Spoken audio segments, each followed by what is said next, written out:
The recent oil spill on Bayou Lafourche has many wondering, how will this affect my health? What will this do to my property value? What if I make a living from these waters? At Waits & Downer, our years of experience puts us in a unique position to help you navigate through this impact. If you or a loved one has been affected by this spill, let our law firm help you out. Waits & Downer, helping you navigate through catastrophic impacts. Call us today at 985-876-0870.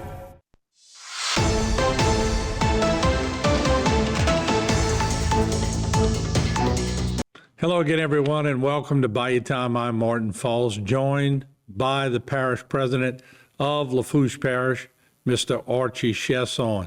Good to see you, Mr. Parish President. How are you? Hey, Martin. Thanks for having us on. Yeah, I know you've had a jam-packed couple of days, and certainly I want you to bring us up to speed and just the magnitude of this oil spill. You know, we're used to seeing oil spills in the Gulf and in lakes in different places, but never thought or dreamed we'd see one in Bayou Lafourche. Just your thoughts real quick. Yeah, Martin, just when we get to the point where we think, we can't see anything else, right? We've been through a global pandemic, a hurricane, we had a vessel capsize, we've had a helicopter crash, and then wake up Sunday morning drinking a cup of coffee and get a call about an oil spill in the bayou. Not something that we thought we'd ever have to deal with, but just like everything else, we pull our boots up and our team gets together and we make it come to happen. You know, me and you, we sort of chuckle, but it is sad in a way that you've spent a lot of your time as parish president in disasters. So I guess maybe on a national level, you might make a good Homeland Security person or something in the future. But just the logistics of this, maybe you could give us a few facts along the way. I know that a lot of people have been deployed to take care of this, people that normally do this for a living, but just describe your day and the logistics of all this. Yeah, Martin, it started out, with that 8 a.m. phone call on Saturday where, we thought we had a little oil slick in the bayou and drove up to the site and really got a look at the magnitude of what you can see from the bank at that point and realized that it wasn't just, a little bit of somebody who decided to go dump some motor oil in Bayou Lafourche. And within, a fraction of minutes, the company had realized that they had a release from their facility and took ownership of it.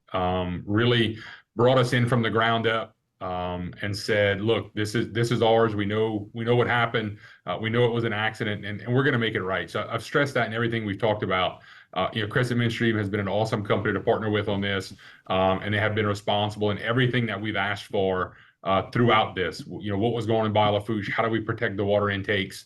What is it going to take? They have been right there. I had a great meeting with their CEO just a little while ago in a helicopter flight with him and a meeting at their facility and here at REOC.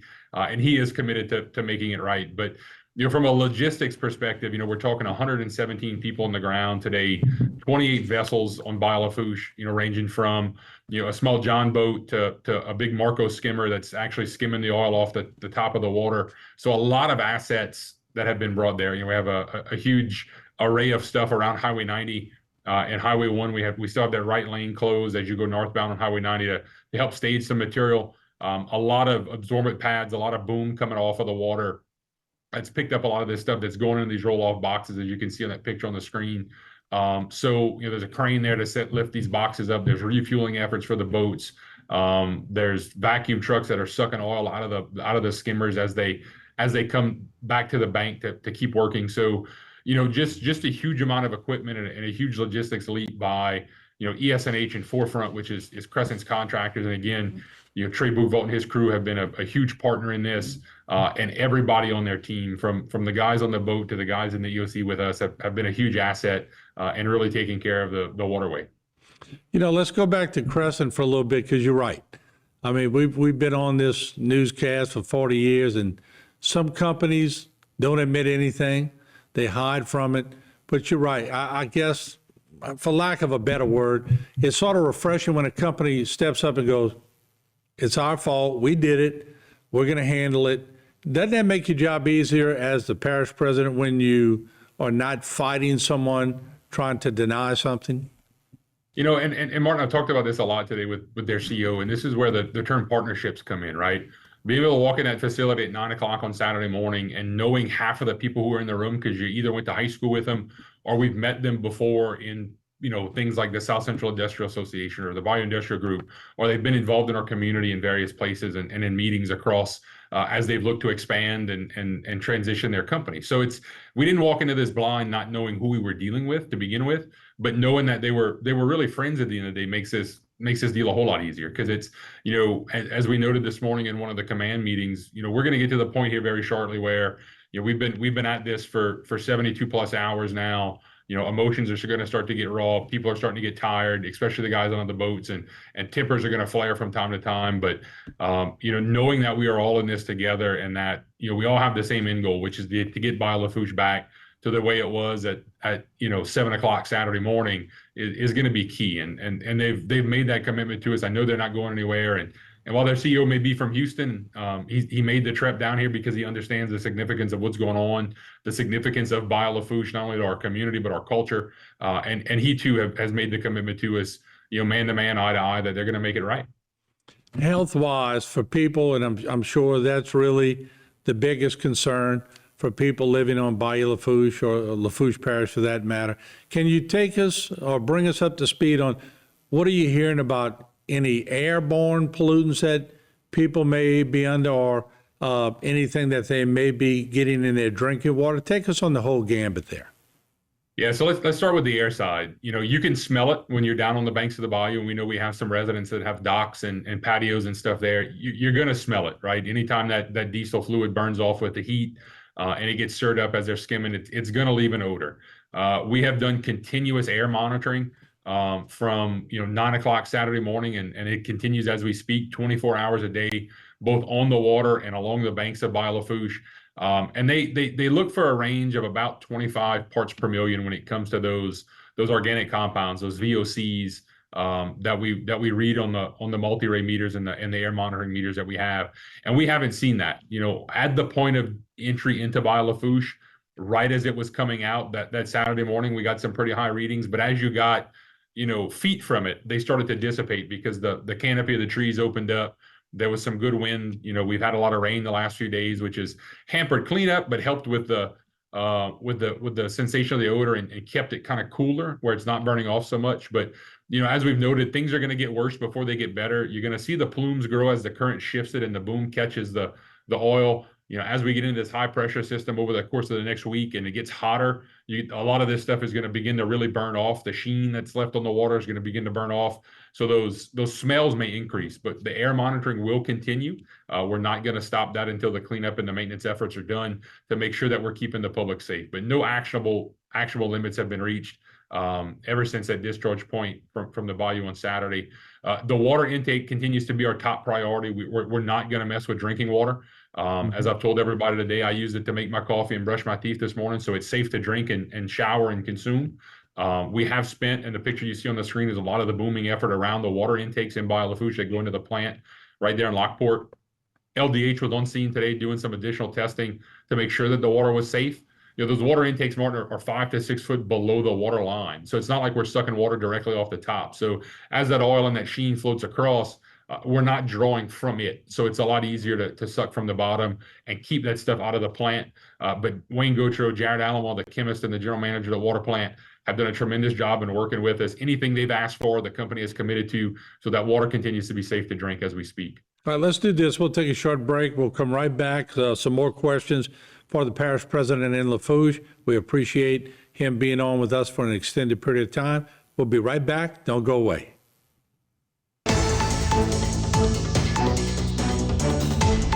Today's social media segment is brought to you by Airborne General Health System. Your health is our legacy. Rouse's, you're either local or you're not. Buick, the craft of modern luxury. St. Martin and Bork, know your rights.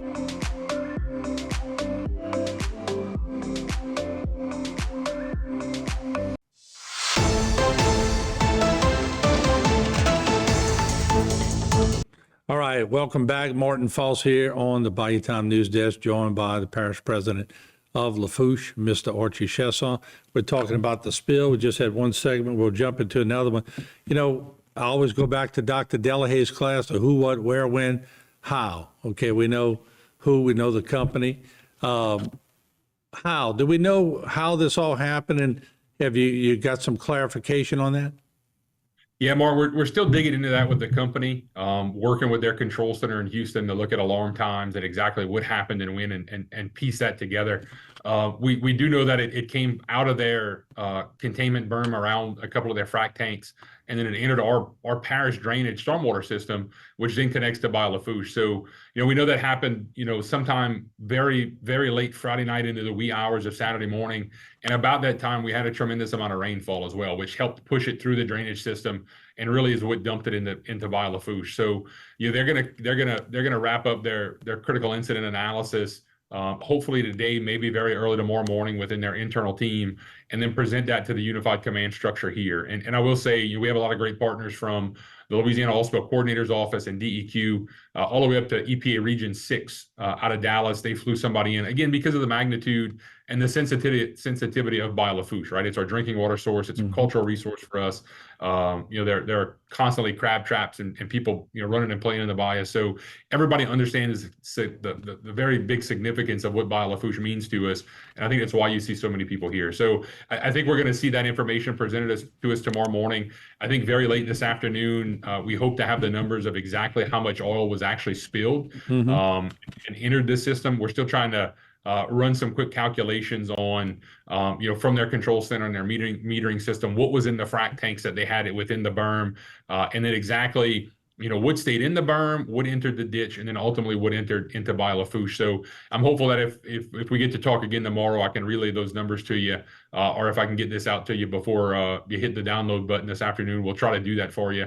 But it's a significant amount. I mean, when you look at the aerial shots that you've been showing while we've been doing this interview, it's a significant amount of oil. And I will tell you that, with the number of assets that they have on the water, if it wasn't that much, they wouldn't have brought in this much equipment.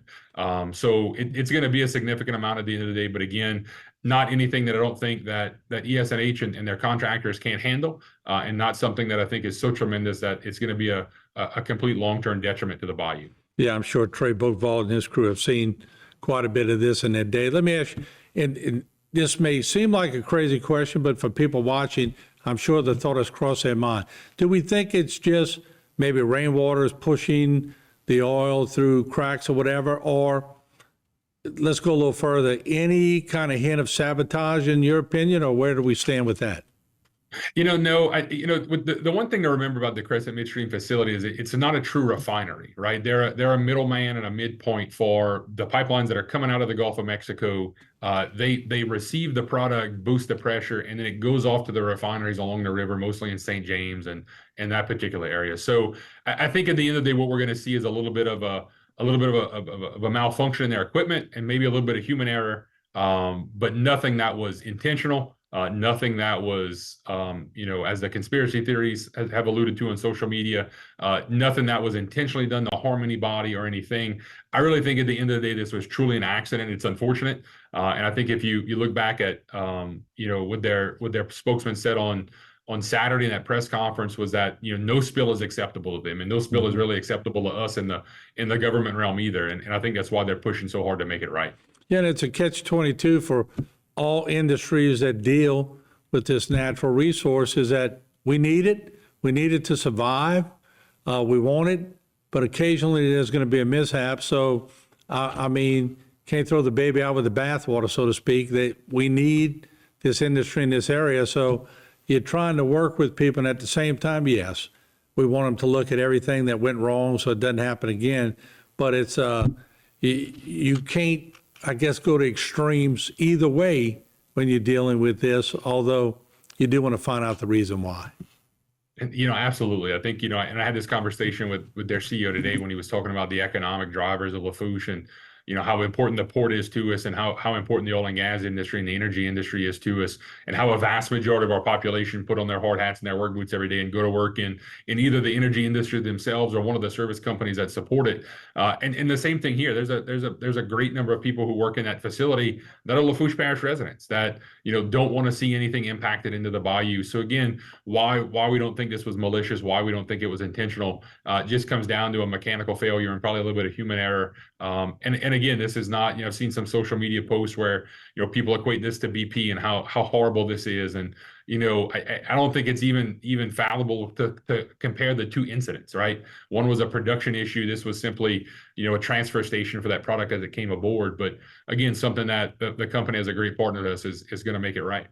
Yeah, I'm just glad they're taking accountability on this. It's sort of refreshing, quite honestly, to hear that. Let me ask you, for people that make their living off of the bayous and off of the waterlands, what kind of message could you give them?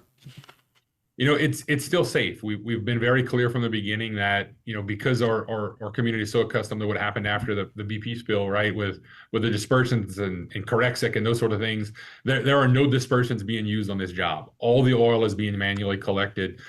In fact, EPA does not even allow dispersants to be used on inland waterways, so it wasn't even an option. There was some rumors yesterday going around about a helicopter that flew over with a spray rig. That was actually a crop duster that was spraying some sugarcane here, that was going over to Terrebonne Parish and spraying there, and flew over the bayou, right? Nothing weird about it. I just got off of a helicopter, so I'm sure there's going to be some rumors about a helicopter flying over it today. One of the reasons we asked the FAA for that temporary flight restriction was to try to keep some of that out of the way. There were a lot of drone pilots and private pilots trying to fly it to put on social media and show the public what was going on. And as transparent as we want to be, there's a lot of assets. There's a lot of state agencies and federal agencies flying drones, flying helicopters, and there are a lot of people underneath that on the water. So we didn't want a drone to crash or a helicopter to crash and fall on the people actually in the water or on a house or on the roadway. So we asked the FAA, and that came directly from me. We didn't want to hide anything and aren't trying to hide anything. We're just trying to keep people safe. And it's something that, as we try to figure out how long the cleanup is gonna take, we're probably gonna ask for that TFR to be continued for a few more days. I think it expires on Friday, so we'll probably go another 7 days with it just to make sure that the cleanup is cleaned up and geared down, and there's no more safety issues. All right, we'll take a short break. We're going to come right back and wrap things up with the parish president of Lafourche Parish. We appreciate, as always, his candid talk with us and his transparency. Don't go away. We'll be right back.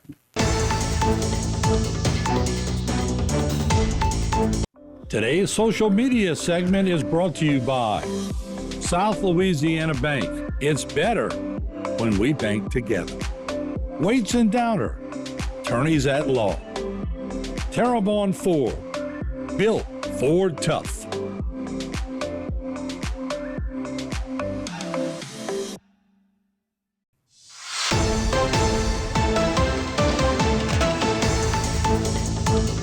All right, we're back talking about the oil spill in Lafourche Parish with the parish president of Lafourche, Mr. Archie Chaisson. There you see him again.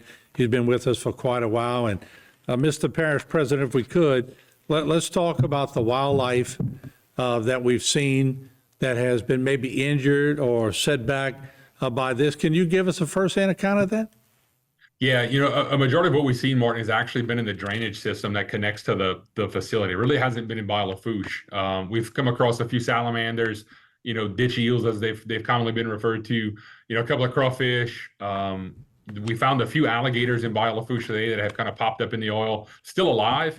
So Wildlife and Fisheries has a person embedded with us, and they were trying to capture those alligators, bringing them over to the ESAH facility in Houma, where they have some wildlife experts who are ready to clean them up and then go back and release them to the wild. We did get a report just before I actually got on the helicopter to go fly the site today about a few fish that had popped up in Lockport near the boat launch. So we have Wildlife and Fisheries investigating that as well. But we continue to just say to the public that if you see an oiled alligator, a fish, there was a report of a couple of ducks that had landed in the oil yesterday and then taken off. They were trying to track down to get those birds clean. If you see that, there's a 1-800-WILDLIFE number that you can contact that's on our website and on our Facebook page.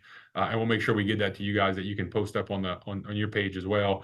Call that number. Don't try to capture the animal. Don't try to touch it. Mm-hmm. Let us and Wildlife and Fisheries come get it and take it to the proper rehab facility. So I anticipate that we'll continue to kind of see a few things like that happen as we continue to clean up, not only in the stormwater drainage system, but in Bayou Lafourche itself as we go through the next couple of days as the cleanup continues. But again, something that the company's committed to taking care of and rehabbing the animals that we can rehab. And then, of course, dealing with the ones that we're finding that are already gone. So, again, call that 1-800 number. And let me see if I can pull it up for you real quick, Martin. I'll read it to the public. It's going to be 832-514-9663. So 832-514-9663. Just remember to call that number. Don't try to touch the animals. And as we continue to clean up Bayou Lafourche, we'll take care of them as we can. Just real quick, with a couple of minutes left, a lot of rumors about the drinking water. You touched on that, but y'all don't suck the water from the top of Bayou Lafourche for your drinking water. It's deep within, isn't it? That's right. It's about 5 to 6 feet below the surface. So as this stuff floats across, there's not a real big potential issue for us to get into the plant. But we did take some protective measures, right? There's some boom on the interior of the plant around the reservoir just in case. And again, LDH is in there doing some sampling today. And we're going to turn that information over to the public as well, approve that not only our internal testing and what the plant has to do from a day-to-day basis to provide that to LDH, the additional testing that was done is taking place and the drinking water is still safe. All right. Well, we certainly appreciate you, as always, being transparent with us and coming on. And I still long for that day where me and you could talk when we don't have a doom and gloom situation, hurricanes, COVID, oil spills. But you have become a real expert in dealing with these things. And we will check in with you. And, of course, if you have anything on your end, I know you'll let us know. So we appreciate your time, as always, and Godspeed in getting Lafourche back to normal. Thank you, Martin. Always appreciate you, sir. All right, there you have it. The parish president of Lafourche Parish, Parish President Archie Chaisson. And once again, we're going to try to give you the facts here on Bayou Time. So I know there's a lot of things running rampant on Facebook and YouTube. And trust me, we see some of these things too. But always look at the source and try to get a reputable source when you're getting these information. So we had heard that water would be shut down and all that, but I'm sort of used to hearing that on social media. You heard it from the parish president. Everything is running. Yeah, they got some road bumps. They're trying to get past them, and they're doing it in a way that will benefit everyone in Lafourche to get them back on their feet pretty quick. And things are running, and will continue to run in Lafourche Parish. We thank the parish president. We'll take a break. We'll see you around the corner.